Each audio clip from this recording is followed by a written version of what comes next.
second part here of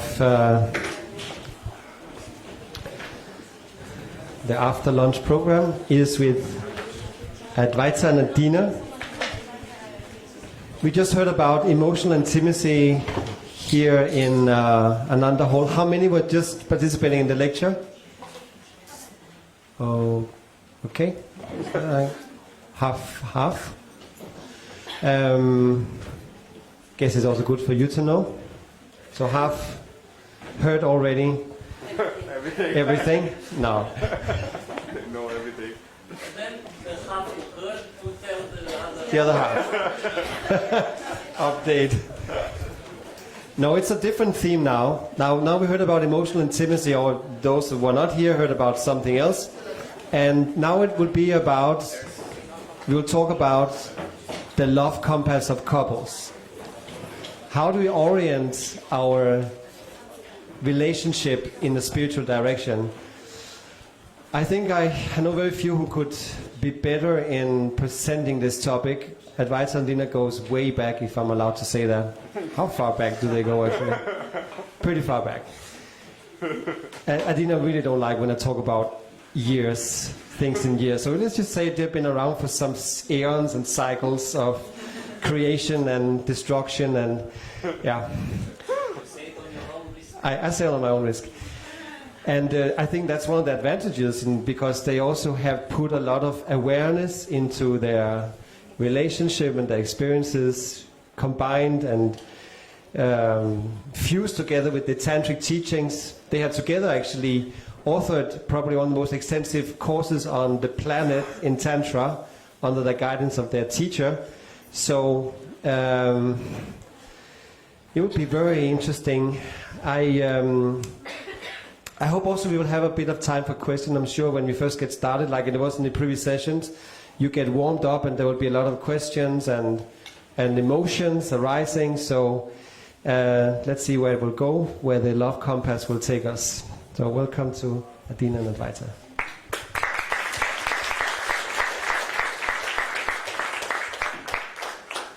Good afternoon. I will start, since I was not in the previous lecture. And yes, it's true, I personally do not like to say that next year we would celebrate 30 years together, because then everybody asks, did you meet in kindergarten or something? So, or if they don't ask, then there is a problem. So we better don't raise such aspects, but yes. It is a beautiful theme that the festival actually proposed us to keep it, and we will allow questions. So our plan is to have some guidelines and share with you what was important for us in all these 30 years, and allow you to ask more specific if you want.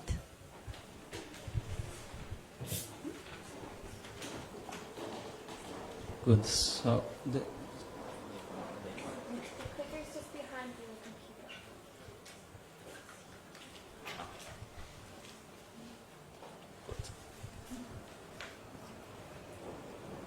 it's with pictures, original.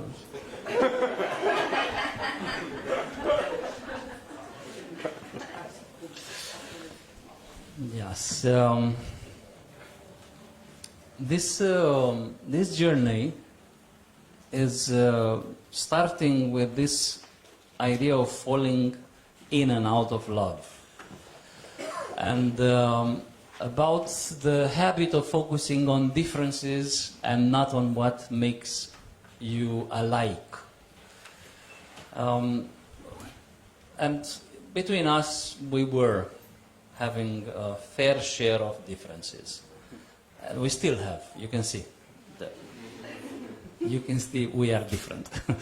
But this falling in and out of love was the terrible lesson. And for some reason, we had this idea that it must be a solution to this. In every relationship where there is love, there is a kind of a predetermination to continue as much as you want to invest. We knew that intuitively, but we were searching, and our approach was, both of us, from the side of science.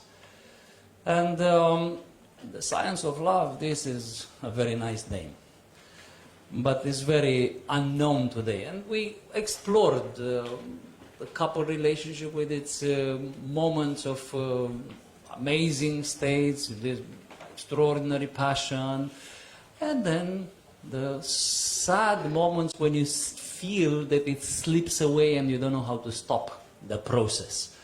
And that was one of the most important lessons we've learned together, the fact that actually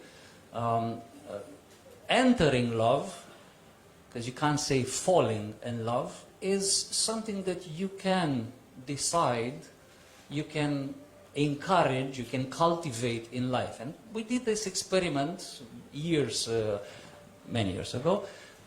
We did this experiment, what if, is it possible to go in love again? That was one of the most transformative. Probably some of you heard the story, but we like to say it. So we, one day after a few years of being super in love and considering ourselves blessed in that way, we had the idea, what if we fall in love again? And of course the first thing was the mind, which was saying, are you crazy? You are already in love. It's meaningless what you're saying. But then this was the first realization. Strange assumption. How do you know? I mean, this is what we assume. We are in love, of course. If you look at us, years already passed over our relationship. And then we started to fall in love again. And we even played the game, let's fall in love, let's fall in love, let's fall in love. We were reminding each other, every time you catch the other one a little bit unattentive, let's fall in love. And we were taking a short break, no matter what we were doing, a moment of falling in love. In the beginning, felt silly, looked silly, was silly. But few weeks down this road, we were crying every time one of us was reminding the other one, let's fall in love. Oh my goodness, it was like hitting in the chest. It was so powerful. And yes, this was the first time we discovered there is hope after marriage. There is a light in the end of the tunnel. No, but really, like, we are very honest people to each other and a little bit too honest with the others. And around us. Therefore, we have a fair amount of friends and the others. No, so we were telling each other, look, honestly, yes, we say I love you, but it's not the same voice as it was few years ago. There's a dust that settled there a little bit somewhere in a corner of the heart, we don't know. And then we worked it out, and simply this falling in and out of love was a very, very powerful exercise to see that actually we control this. We're in control of the process. Once the love started, you can maintain it on purpose. And actually, the conclusion after all these years was that when you focus upon the love feeling, not upon other things, just the love, time stops in the relationship. It's like all those effects of relationship, you know, you know each other, you have history together and so on, which is actually replacing love. I know it's hard to believe. Always when you are in the beginning of a relationship, you think it lasts forever. But statistically, and as I said yesterday, when we speak statistically, everybody in the room is an exception. That's the good part with the statistics. You can abstract yourself from it. The bad part is that it never lies. So, statistically speaking, everyone goes with that. So, we practically contradicted the statistic. And we realized that focusing on love is extremely easy. and it stops time. It has magic powers. One thing that helps a lot, friendship. I mentioned it also in the emotional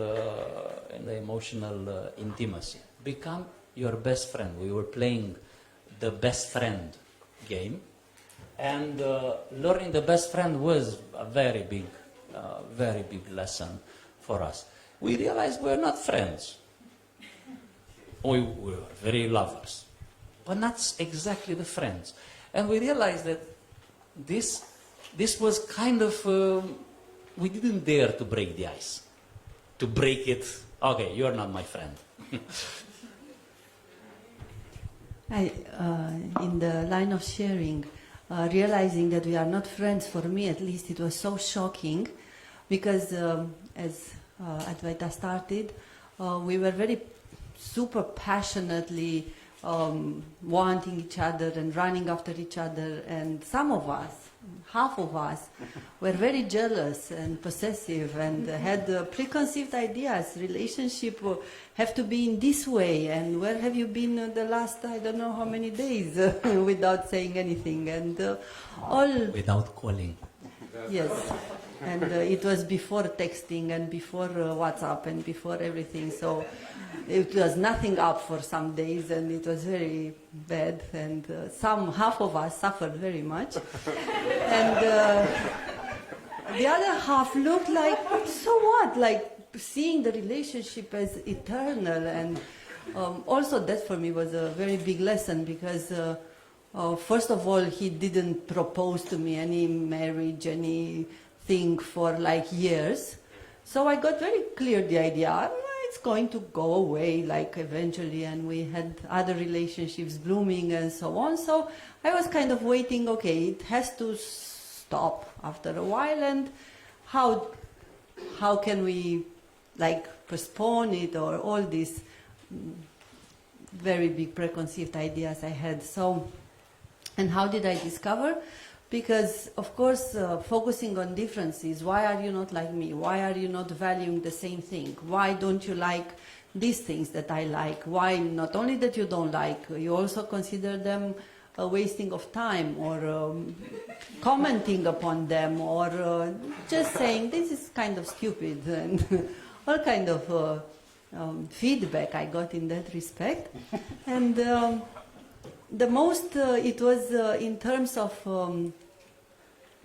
purifying a little bit the relationship of insane jealousy or possessiveness, and starting with, big things like I was entitled to be moody and upset if he would not say anything for about a week or something. I got some rights in the relationship, or 3 days, I think I got it down to 3 days, and then thanks technology and God Almighty that SMSs came, Finally it was unquestionable that you have to send a text if you don't appear at the moment you said you appear, or at least within 3 hours after, all kind of negotiations we had. And still, he was respecting all these kind of things, and then it always came the moment of meeting. And in the moment of meeting, if we just have a sweet conversation now, allegedly, why do we want to meet? Because we love each other. And even if has happened to be 2-3 days in which we didn't meet and didn't communicate, allegedly it's supposed to be more love and more longing. But this one, when meeting, was full of anger. Like, why, no, why like this, why like that? And I was very convinced that I'm very entitled to be angry. Like, you didn't say anything, you did not respond, you did not call. And he was asking like, didn't you say that you missed me and that's why we meet? Yes, of course I missed you. I was almost about to call the neighbors with my screams. And then he said, do you look at yourself? Is this kind of like a manifestation of love happening right now? Like, that's logically you said, I cannot bear it anymore, let's meet. And look what I get.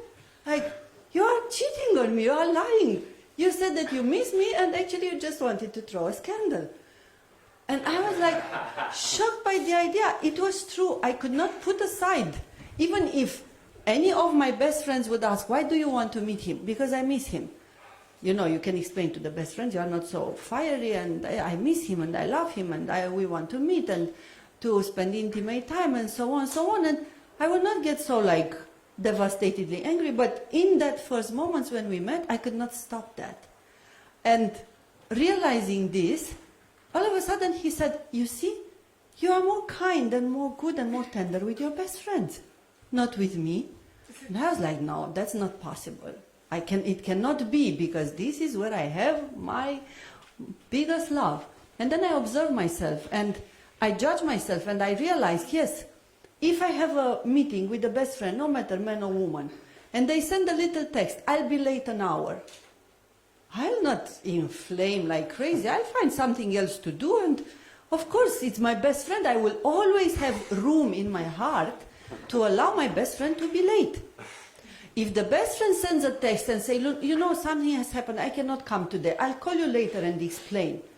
I will not call a breakup in that friendship.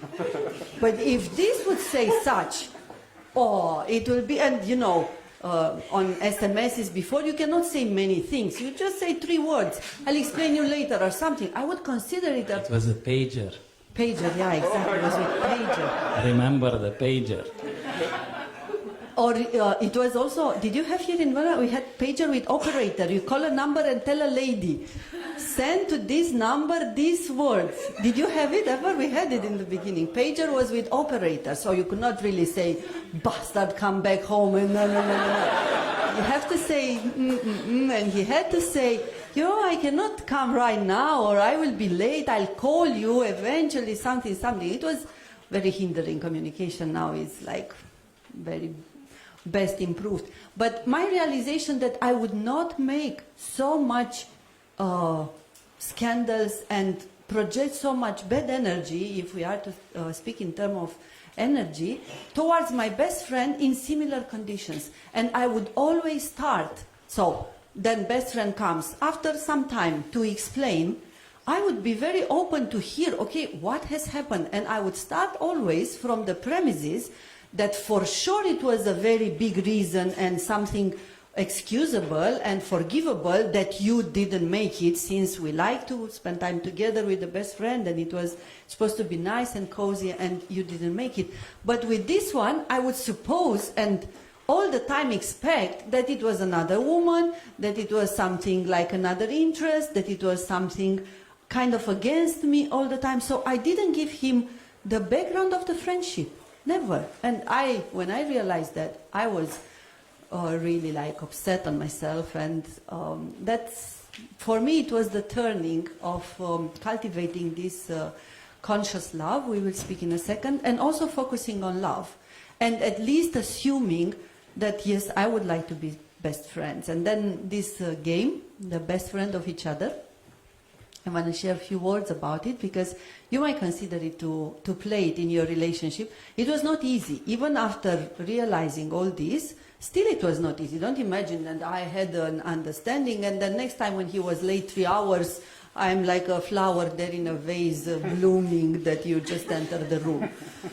Had to breathe deep, count, remind myself I had notes. I will not make scandal in the first 10 minutes. And all these steps, intermediary steps, I had to go through them. And sometimes you cannot simply hold them, it's like too much. And then he came with the idea, but I can be your very best friend. And I said, no, you can't. And he said, make me a list. And I made a list. And I asked him to be my best friend, not the man best friend, the woman best friend. A man best friend doesn't have patience to hear all the excruciating details of how I felt in that particular second after that particular second and all these kind of things. So I put on the list the best female friend requirements. You listen to me without interrupting. until I finish, and you hold me when I cry, and you even show sympathy and say like, yes, that's completely understandable, and you are entitled to cry and even to make a scandal, and I really make it thoroughly. And I said, this is the list, this is if you want to play, this is how it's played. And he did it. And when he did it... And the best compliment I ever received is, "You are my best girlfriend."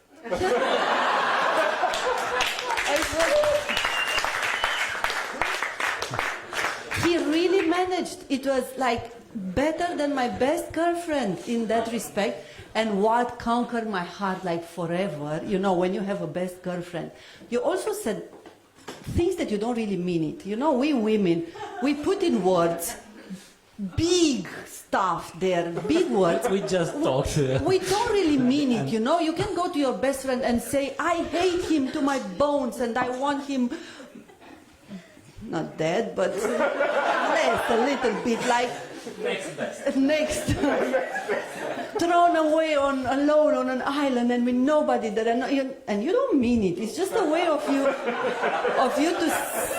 I hope nobody means it when you say it. I at least didn't mean it. But if you say this to a man, so he you, takes it now you serious. explain how did I get all those informations from the previous lecture.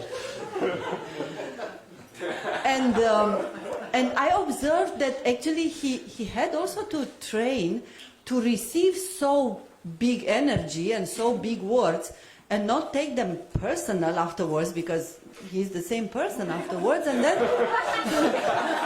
what conquered my heart completely, and I was like filled with joy, it was in a further argument. Of course, you imagine after playing once, we played it many times.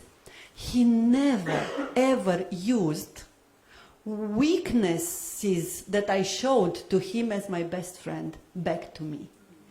And that was like such a lesson of nobleness for me. I said, oh my God, if this one can, I also can. And never like remind, he really worked exactly like a best friend who keeps secrets and doesn't throw on your head, I know you and I know you said like that and I know. No, he was exactly having the best friend like in a treasure chest there, and it was just like very treasurable moments for us, very precious. And the part of arguments as lovers and so on, because honestly now I don't know how you are, but I as a woman, I also like to fight sometimes, like real good fight there with someone who can stand it and not like a sport. Yeah, it's a way of get some fresh air and breathe and take the pressure away sometimes, increase polarity and all these kind of things. So it was always very beautiful to have both sides.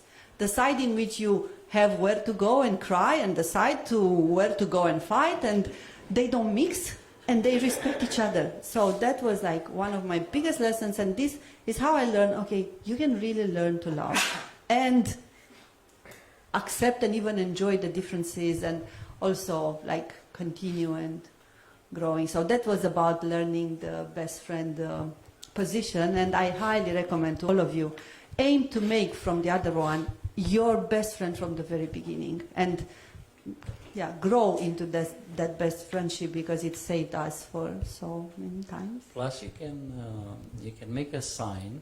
We had the sign, is true. The best friend sign, which is like exactly like in a fight or something when you throw the towel. You know, so if it's something that you really need,